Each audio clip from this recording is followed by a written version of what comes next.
Simon had the kind of spirit that made elders sigh and mothers shake their heads. At 17, with shoulders just starting to fill out and a fire always flickering behind his eyes, he walked through the village of Mbale like he owned the wind. Fear? He didn't know it, or at least he pretended not to. He climbed trees others said were cursed. He bathed alone in the forbidden stream. He laughed at things people prayed against. The old women said he was too bold for someone so young. A child that mocks the drumbeat of spirits may dance to it alone. Mama Miracle warned him one night, her hands thick with cassava flour. But Simon only smirked and asked if spirits liked roasted plantain too. They told him about the Noma Wengi forgotten souls that drifted through the forest with no graves, no names, no peace. Spirits that lured the living with music too beautiful to resist. When you hear their drums, you must not follow, Elder Daniel warned with a grave face. But Simon chuckled. Old tales for old minds, he muttered under his breath. Most nights, while the village slept, Simon would sneak out and sit on the wooden fence near the cassava field. He leaned back, eyes to the moon, feet dangling, daring the shadows to stir. If they're real, he whispered once, why don't they show themselves? And in the stillness that followed, something in the wind almost answered, but Simon just shook it off and smiled. He thought the forest feared him, but the forest was only waiting. It started with a beat, soft, distant, like something knocking gently at the edge of the world. Simon was lying on his mat that night, arms behind his head, when he first heard Idrums, faint and deep, coming from the forest. But it wasn't the kind of drumming that came from human hands. No celebration, no rhythm he recognized. It was older, slower, as though the earth itself was breathing through the sound. The next morning he asked around, did you people hear anything strange last night? He asked Mama Miracle. Asked the boys near the river, even Elder Daniel. Nobody heard a thing. That was when the dreams began.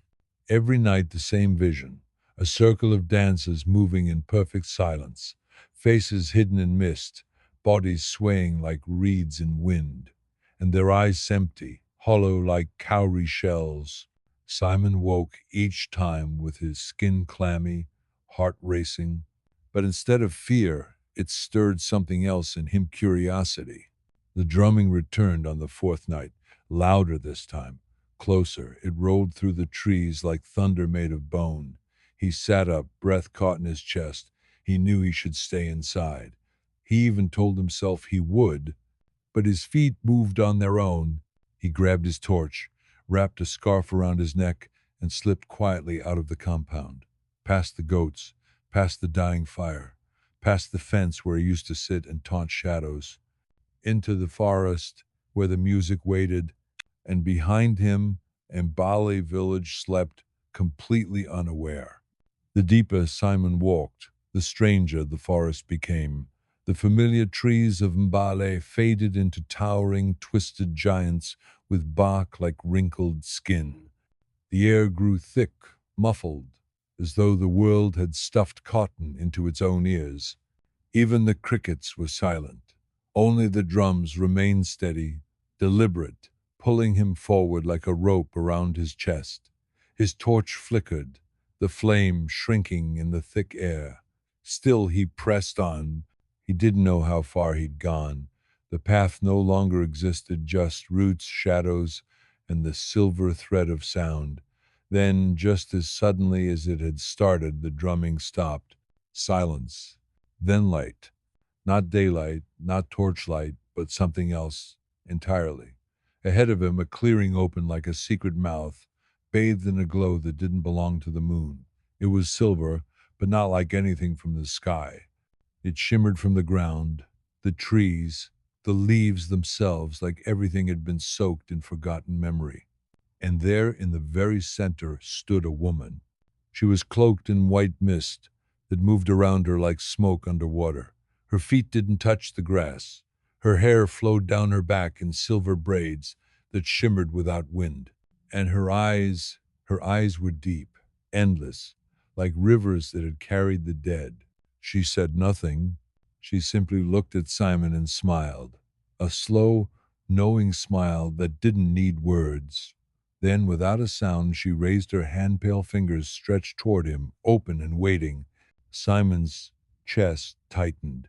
Every tale he'd ever mocked clawed its way back into his memory. The Noma Wengi, spirits that trapped you with beauty, with movement, with sound. He should have run, but he didn't. His hand moved to hers, and the clearing swallowed him whole. Simon took her hand, and the world exploded into sound. It came from nowhere and everywhere at once. Drums thundered like 1,000 hearts pounding through the trees. Flutes screamed like birds in a storm. Rattles hissed in rhythm with wind that hadn't been there a moment ago. The air pulsed, the ground trembled, and suddenly he was moving. No, they were moving. The spirit woman didn't lead, she didn't follow. She simply danced, and somehow Simon knew the steps. His body twisted and spun in ways it never had before, feet blurring against the glowing grass, arms moving as though strings were tied to the. His heart slammed inside his chest, not from fear, but from something older, deeper. It was like the forest had crawled inside him. The ground itself seemed alive, bending with their rhythm, lifting slightly with each step. Shadows along the trees leaned forward. The silver light pulsed in time with the music. The clearing had no edge now, just space, endless and echoing. The spirit never said a word, but her eyes never left him.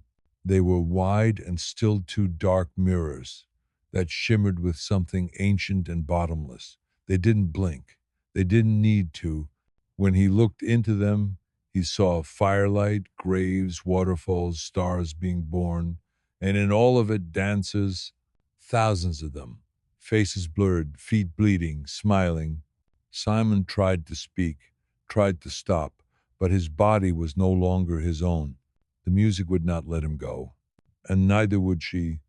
The sun rose without Simon. At first, Mama Miracle thought he had gone to fetch firewood, maybe to the stream, but by mid-morning, when his mat remained untouched and his slippers still rested at the doorway, the worry in her chest began to tighten. She called his name once, twice, then again louder, voice cracking. When no answer came, she ran through the compound barefoot, calling to neighbors, to friends, to anyone. By noon, the village of Mbale moved like a hive disturbed. Men formed search groups. Women wept. Children stood frozen in doorways, sensing something bigger than they could understand. The searchers took machetes, lanterns, and prayers into the forest, retracing paths known only to hunters and spirits. They found his footprints. Not far from the cassava field, the soil showed sign-slide steps, moving fast, deeper into the trees. The prince twisted and danced strangely, like he'd been pulled, not led. Then, at the edge of a thick grove, they stopped. Stopped. No signs of struggle, no broken branches, no scent of blood, just silence. And that silence was wrong. Not the hush of nature resting, but something unnatural. No birds, no insects, no wind. Even the leaves hung stiff, as if held in place by fear. The oldest hunter removed his cap and whispered. He crossed over. Elder Daniel stared into the trees for a long while, then turned to the others. His voice was quiet but final. No Mawengi. No one questioned it. No one laughed, because deep down they all knew there are some places in this world where names don't return. In the days that followed Simon's disappearance, the village changed. Voices became whispers. Laughter shrank into corners. The market quieted, and even the goats seemed to bleat less. Around cooking fires and under mango trees, old women began to speak softly, carefully of the others. He's not the first, one muttered, stirring a pot she'd long forgotten to season. Long ago, before your fathers were born, a girl named Anuli vanished the same way. Another added, and Oba, the boy who danced alone in the yam field. They found his wrapper, but never his feet. The elders didn't call it a curse, they called it reminder. The Nomawengi, they explained, were not demons, no worse. They were forgotten. Souls who once belonged to villages that no longer stood. Names no one remembered. Spirits not buried properly, wandering searching, not for revenge, but rhythm. They live between heartbeats, said Elder Daniel, his eyes fixed on the edge of the trees. And once you match their rhythm, you cannot return. He tapped his staff on the ground as if testing the pulse of the earth. It's not the music that takes you, it's the moment you understand it. The village council gathered beneath the old Iroko tree. That same day they declared the forest behind Mbale forbidden, sacred, dangerous. A wooden sign was nailed at the entrance. Do not enter after sunset. Another, drumming at night, is banned. And so the talking drums were silenced, the flutes went still. But silence, the villagers learned, does not always mean safety. Sometimes it just means listening. The seasons turned, but Simon did not return. Every 7 days, Mama Miracle walked to the edge of the forest with a calabash of hot yam and palm oil, sometimes bitter leaf soup, sometimes just water. She would kneel, place it gently on a flat stone, and whisper, "If you are still dancing, my son, don't dance hungry." Then she would wait. 10 breaths, 20, eyes closed, listening, but the trees never answered. The hunters no longer ventured near that part of the forest, not even the bold ones. They claimed that dogs refused to go that way, tails tucked, whimpering at the first bend. One swore his rifle jammed the moment he pointed it toward the clearing. "It's not just haunted," he muttered. "It's watching." Then came the boy, Damien, 14, quick-footed and restless. One morning before the sun had risen fully, he wandered near the cassava fields and paused by the trees. When he returned, his face was pale. "I heard it," he said, voice barely a whisper.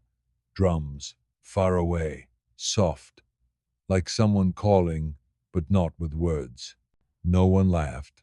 Instead, they tightened their wrappers and avoided the forest even more. Nothing grew near the clearing now. The grass shriveled. The air there always felt too still. Even bees avoided the flowers that once bloomed near its edge.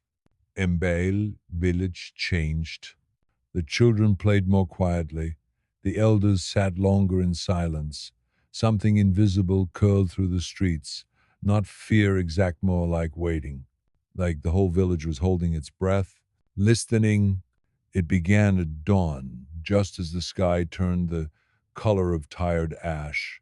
A trader passing through Mbale whispered it first at the stream, and a woman at the grinding stone passed it on.